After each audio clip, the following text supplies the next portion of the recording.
Hello again, it's me.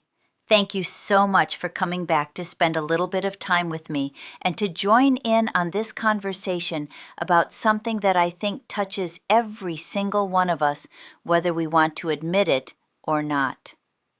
If you've been here before, you know I like to be honest with you, sometimes painfully honest, and today is no different. Today I want to talk about something that the beauty industry spends billions of dollars trying to convince you can be fixed with a jar. I want to talk about aging. Not the kind of aging they show you in magazines where a 60-year-old woman looks 35 and they tell you it's because of some $1,200 serum.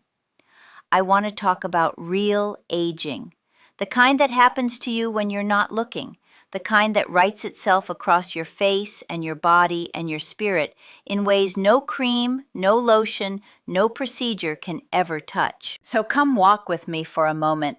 There's something I need to find the right words for, and I want you to hear it not just with your ears, but with whatever part of you has been standing in front of a mirror lately and feeling something you couldn't quite name. Stand still. Don't turn away from the glass. There's a story on your face that no one can erase. Say you'll look. Don't close your eyes.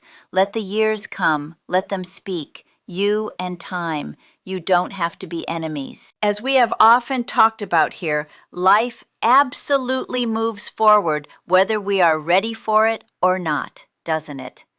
We can hold on to today, but tomorrow comes and it brings with it changes we didn't ask for and changes we certainly didn't plan for. And those of you who have followed me for a while know that I have never been someone who shy away from the hard topics. I think the hardest topic for women, and I'll say it because I know so many of you feel it too, the hardest topic is watching yourself change as you get older and feeling like you are disappearing.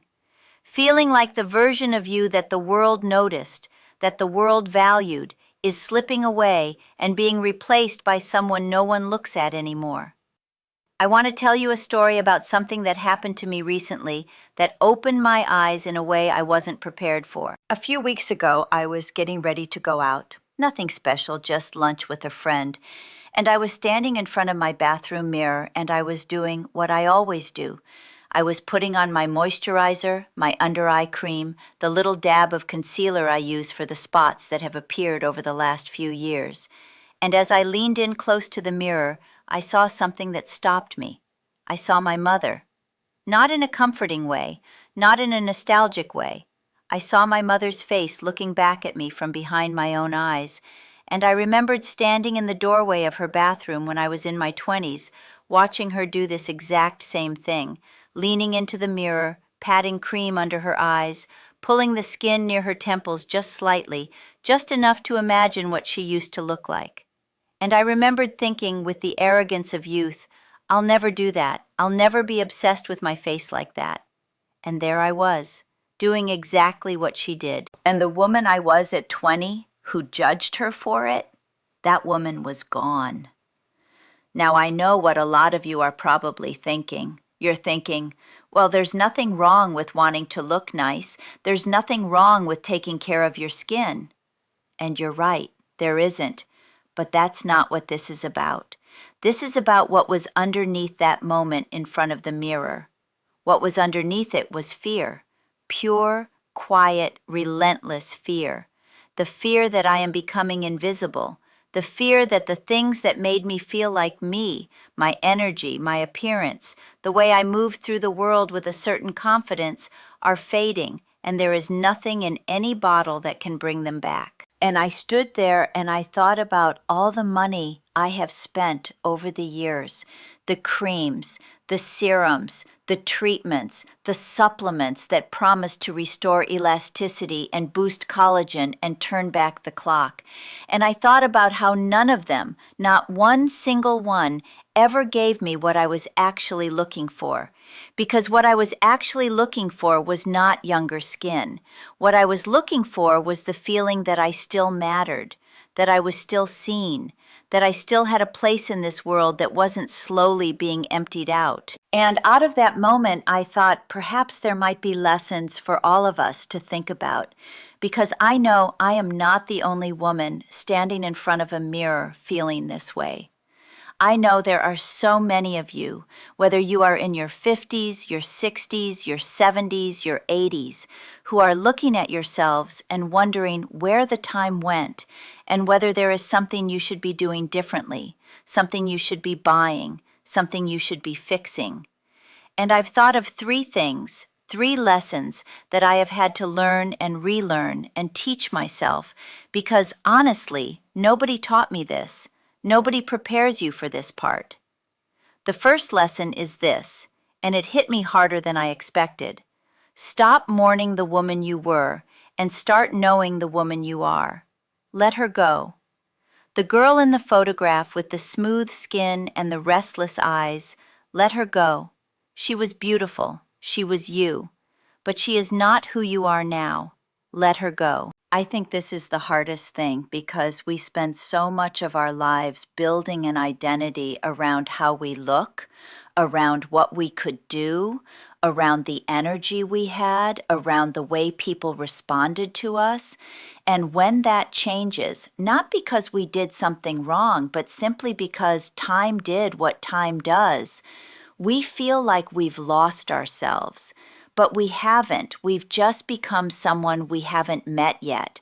And instead of getting to know that person, we spend all our energy trying to resurrect the person who is gone. I had to sit with myself and ask a very difficult question. Who am I when I am not trying to look younger? Who am I when I take away the creams and the filters and the good lighting? Who is left? And the answer that came was surprising. The woman who is left is wiser. The woman who is left has survived things the young version of me couldn't have handled. The woman who is left has a depth of love and a depth of understanding that no 25-year-old possesses, no matter how radiant her skin is. And I had to decide, am I going to spend the rest of my life grieving the loss of someone? Or am I going to celebrate the arrival of someone new? The second lesson, and I think this is really difficult, especially in the world we live in today, where youth is worshipped and age is erased from every screen and every magazine. Your worth is not your reflection. Where is the line between beauty and the prison we build around it?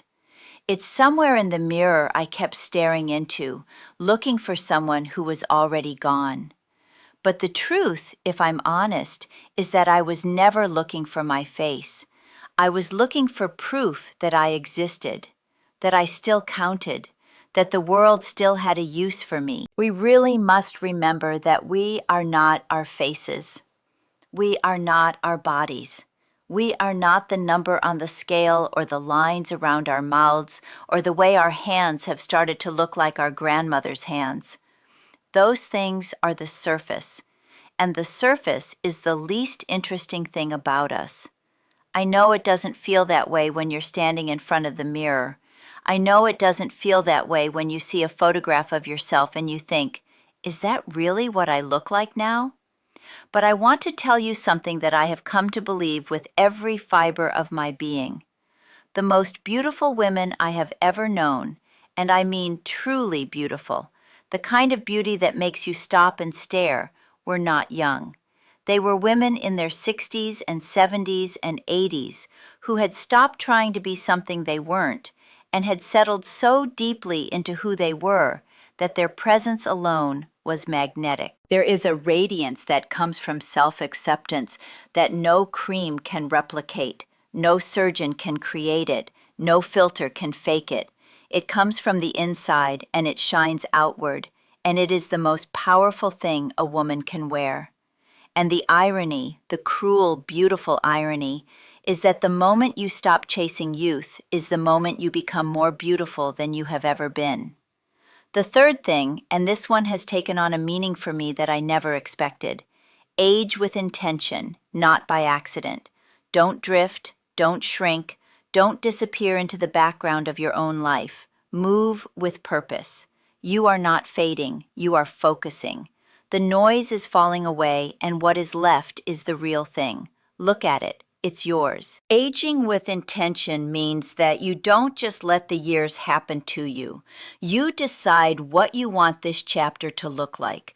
For so long, I think I was aging reactively, reacting to every new wrinkle, every new ache, every new change with a sense of loss and a scramble to fix it. But aging with intention means I stop reacting and I start choosing. I choose what I care about. I choose where I put my energy. I choose to invest in the things that actually grow with age.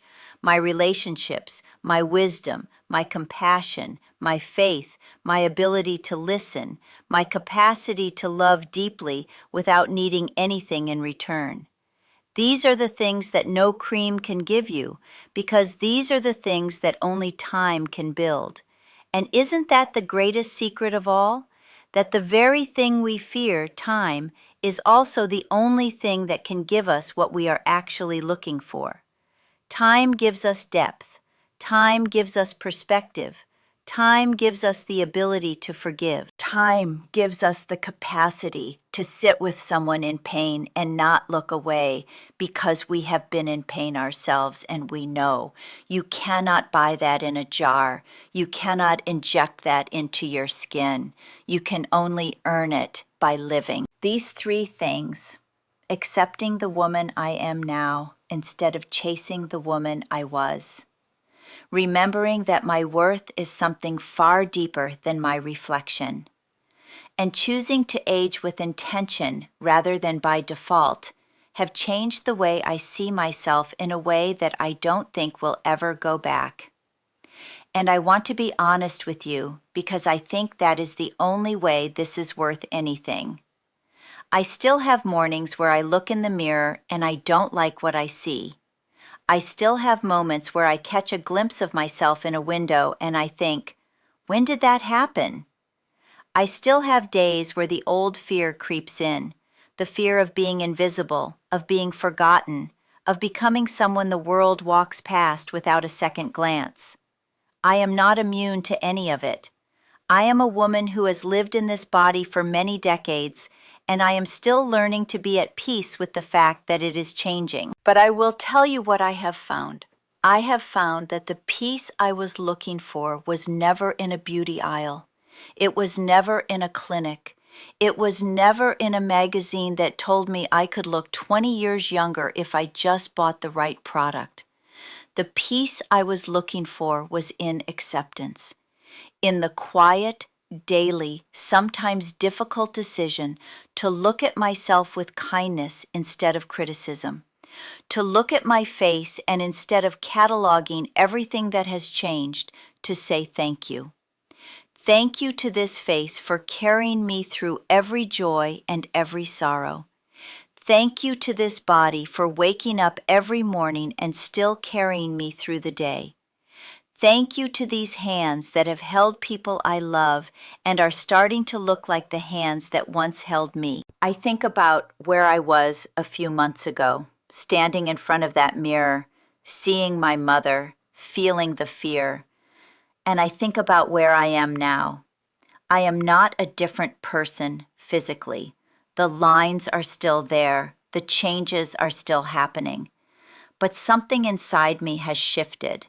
Something that was clenched has loosened. Something that was at war with time has called a truce.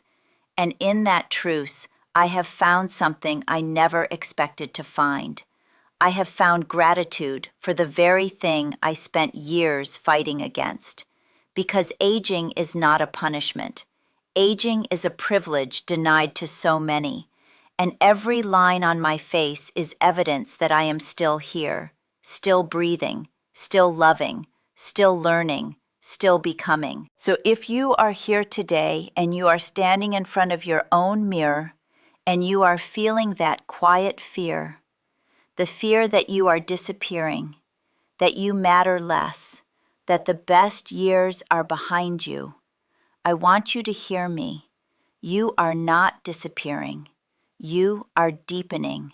You are not worth less. You are worth more than you have ever been, because you carry inside you a lifetime of love and loss and wisdom and grace that no young person possesses. And the world needs that. Your family needs that. Your friends need that. And you need to hear it from yourself most of all. Keep your faith, whatever that faith looks like for you, whether you find it in prayer, in nature, in the eyes of someone who loves you, or in the quiet of your own heart when you stop long enough to listen.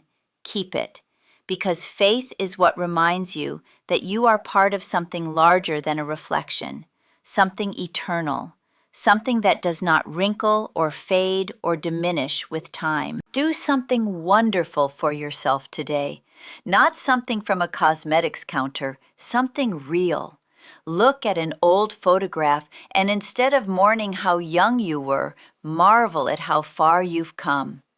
Call a friend you haven't spoken to in years and tell them you were thinking about them, not because you need something, but because the ability to reach out with love is something that only grows with age.